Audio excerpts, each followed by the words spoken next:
Hey guys, so here's the thing. I've had a rather long and busy, tiring week this week.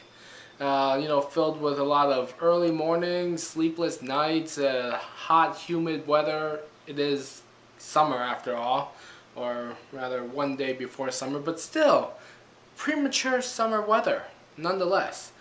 And so that's just gotten me to the blah point, not really feeling too productive in the speaking department this week. And yes, there are a lot of cars going by and the windows are wide open. Summer. Anyway, so I'm going to cut this week's vlog a little short and just go to the long lost, well, what hasn't exactly been long lost, but the Shakespeare Star Wars reading that I did like a couple weeks ago, but no, it's been more than a couple weeks, but I just haven't had the time to edit. I finally found the time to edit. Actually, no, that's a lie. I've been doing it little by little with what little time I actually had available, so yay, no food. Anyway, so I'm gonna cut to that that reading that I finally got around to editing, and yeah. Oh, by the way, I went to see Maleficent today. I liked it. Obviously, if you don't know me by now, well, how is that obvious then? Okay, if you don't know me by now, I like pretty much every movie I see. I'm not a movie snob by any means, and my standards for movies? What standards? Movies are not something you're supposed to judge, dude. You just go there to go see them for the enjoyment of it, or to just let your brain shut off. You're not great. It's not a book report, okay? You're not going to see a movie to write a book report. You're going to see a movie just to see a movie.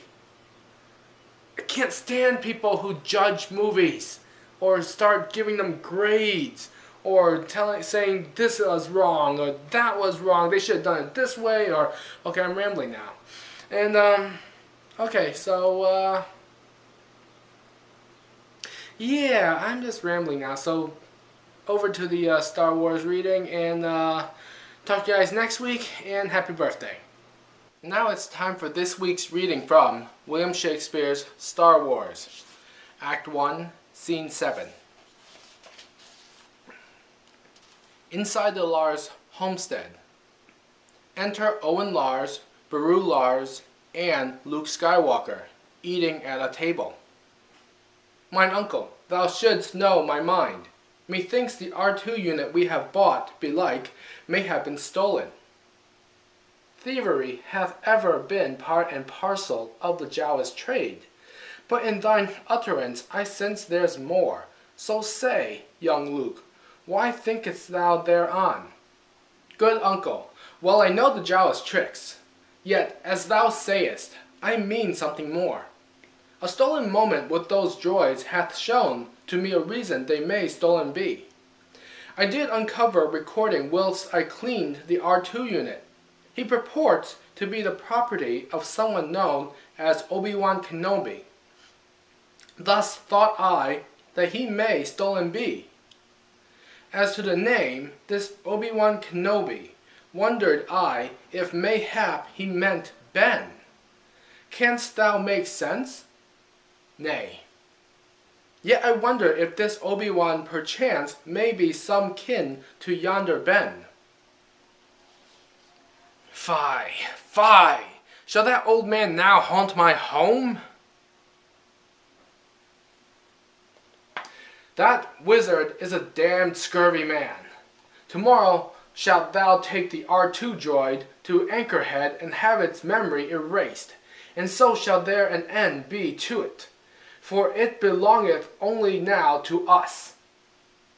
Aye, yet what if this Obi-Wan appears and lays his claim unto this R2 droid? What's stolen may be worth the looking for. The looking shall not happen, nor the find, for I believe the man doth not exist.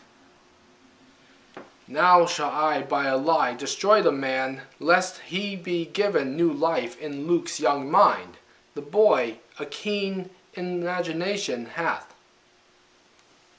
This Obi-Wan hath not for ages walked within this universe. He is no more. 'Twas many moons ago the old man died.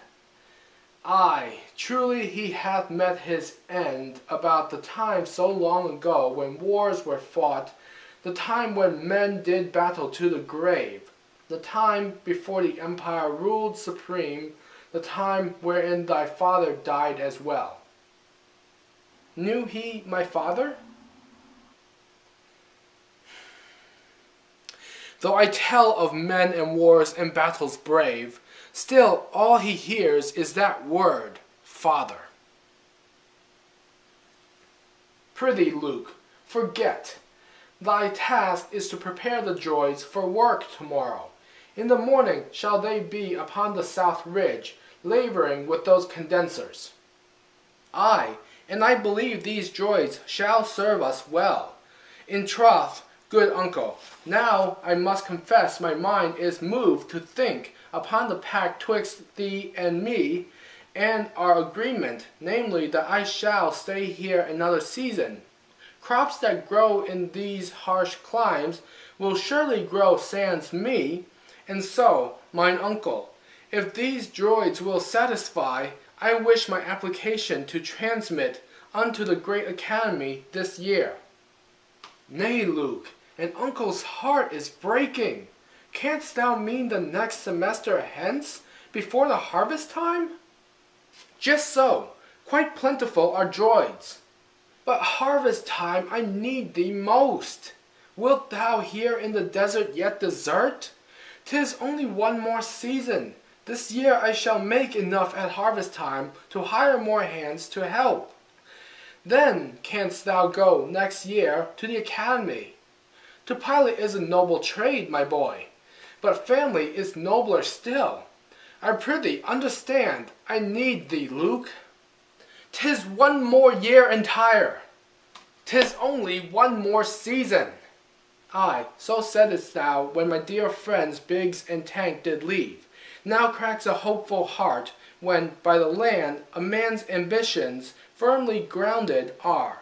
So shall a bird never learn to fly or soar when wings are clipped by crops and roots and soil.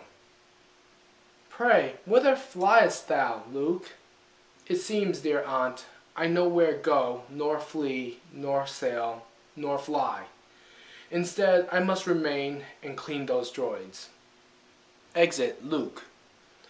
Oh, Owen, he cannot abide for aye with us. 'Tis true, his friends are mostly gone. It hath great meaning for our well-loved Luke. This bird would surely fly. So promise I that I shall set all things aright, Beru. The bird shall fly indeed, when time is ripe, and when the nest hath no more need of him. But Owen, he hath not a farmer's heart. This apple falls quite near his father's tree. 'Tis true, and this, my dear, is what I fear. Exeunt Owen and Beru. Re-enter Luke, gazing into the setting of Tatooine's two suns. Oh, I am fortune's fool. 'Tis true, and gazing now upon the double sun of my home Tatooine, I know full well that elsewhere lies my destiny, not here. Although my uncle's will is that I stay, my heart within me bursts to think on it, for out among the spheres I wish to roam. Adventure and rebellion stir my blood. Those oft-repeated words of my mate Biggs I do believe, that all the world's a star. Beyond that heavenly light I shall fly far. Exit.